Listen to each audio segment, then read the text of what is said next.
Hello, my dears. This is Annette of AnnetteLeonard.com, back with Chronic Wellness. And I'm going to try to get through this take without coming unglued. This is my fourth attempt. I went to my doctor's this last week, and when I went to her office, she had for me a tiny oxygen concentrator that many of you who use oxygen will be familiar with, called an Inogen one. And she had it there to give to me. My doctor's mother died a couple of years ago after a bout with cancer, but she herself was a lung transplant survivor. And at the time she died with two of these little Inogen concentrators. And I had offered to buy one for my doctor at the time of her death. And my physician had said, no, I'm going to keep one that you can borrow or check out anytime you need to borrow it. But the other I'm gifting to a patient who needs it. And I understood, and that was the end of the conversation. But when I came in this last week, she had it there for me. And at the end of our visit, she said, Annette, the reason I have that for you is because the patient who had it died, and that patient was Danya.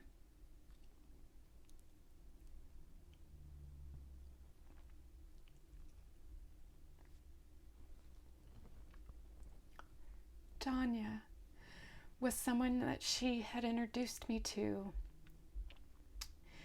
at the point when my chronic fatigue syndrome became so aggressive, assertive, eclipsing in my life that I had to leave work.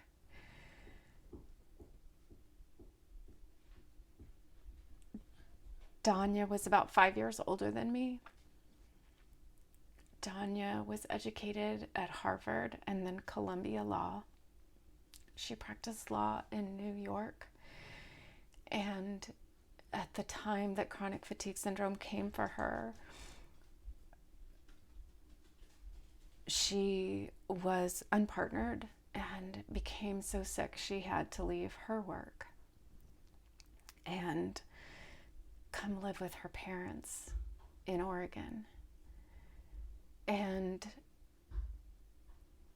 when I became so sick that I had to leave work, my doctor connected me with her, and I would call Danya when I had a few minutes of energy, and when Danya had a few minutes of energy, she would call me back.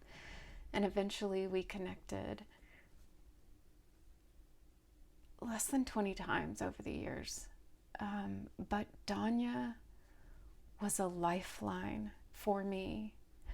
She told me about her disease. She talked to me about the process of losing her job and her identity and the suffering that she had endured. She explained to me what myalgic encephalomyelitis was about.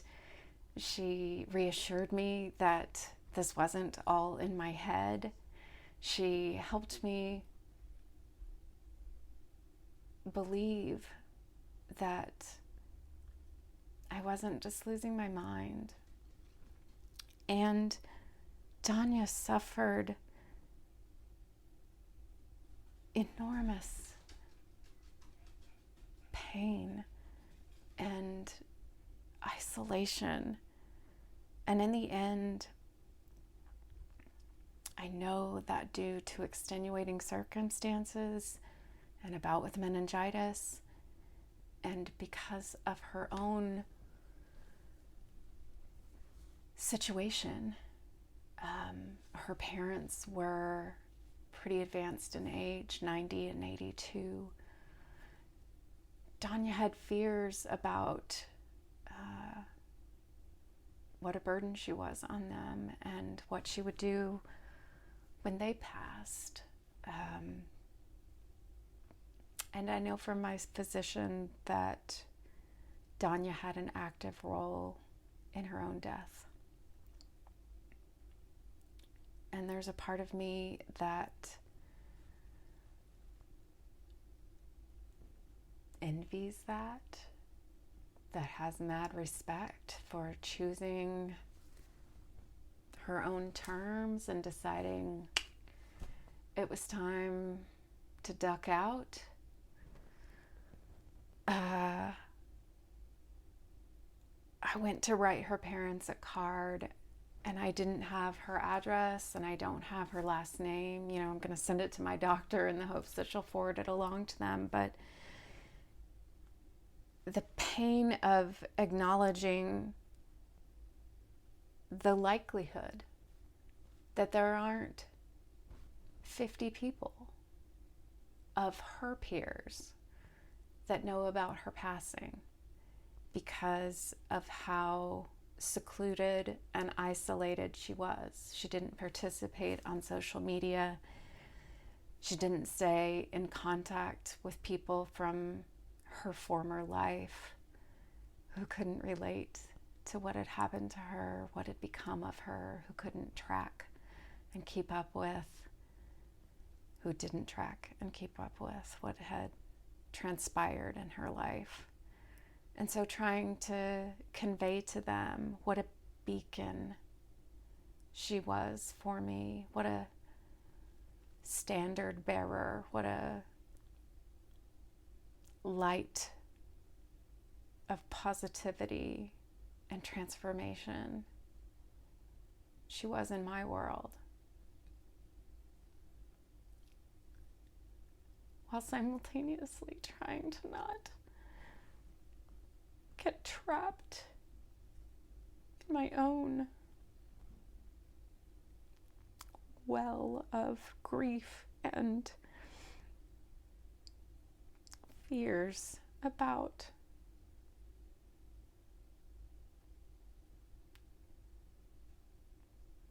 the life I'm not leading. The life I'm not leading. The life I had to evacuate and leave behind. I have this image of just candles snuffed out before they even really got a chance to burn. And that's what it feels like to me, these chronic illnesses that just come like a thief in the night and just steal us away at whatever time it is. You know, it feels like a prime to me. It feels like it came right when things were just getting good, you know, right when I was hitting my stride in my career and in my personal life and in adulthood. I don't ever get to know how things would play out in my life, in her life, in your life. It's hard. These illnesses take from us in an at the moment kind of way, and then in an ongoing sort of wreckage and devastation kind of way. And so this is my love song for Danya.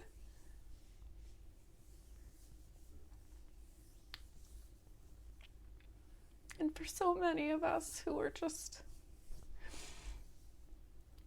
muddling through and leading what feel like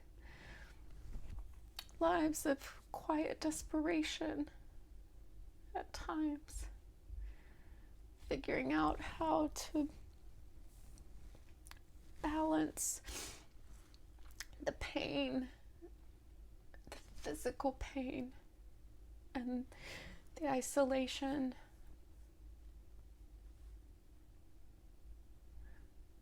with what feels like any kind of quality of life in the day-to-day. Thank you, Danya.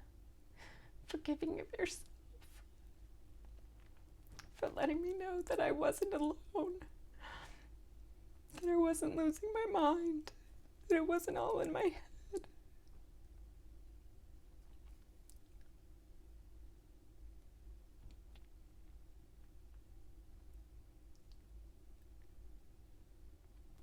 For you who are watching this, you are not alone. I love you. I'm sorry for the ways that you are suffering too. See you next week.